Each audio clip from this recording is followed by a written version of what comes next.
pinawalang visa po yung mga kaso sa akin. Gawa-gawa ng mga kaso yon.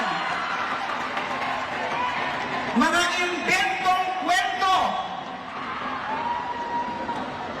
Kaya po, nakalaya ako. Sinungaling ang mga nagpakulong sa akin.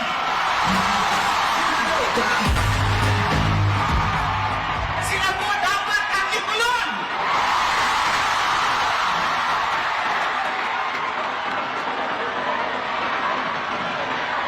Iniisip ko rin po, lagi, na kung nagawa nila sa akin yun bilang isang senador, paano na kaya sa mga walang kalaban-laban? Di ba? Paano kaya si Kiam de los Santos? Paano kaya si Carl Arnaiz at Reynaldo de Guzman?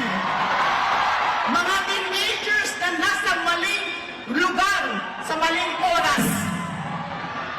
Si Micah Culpina, 3 years old lang. Ano naman ang kinalaman ng isang bata sa iligaw na droga? 3 years old, pinatay! Yung mga ganyang pangyayari.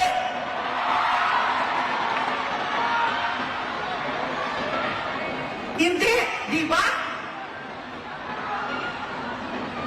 Kaya, hindi dapat minto, hindi dapat magpahinga hanggang hindi napapanagot yung mga may kasalanan sa pagkamatay ng libo-libong Pilipino, karamihan sa kanila, mga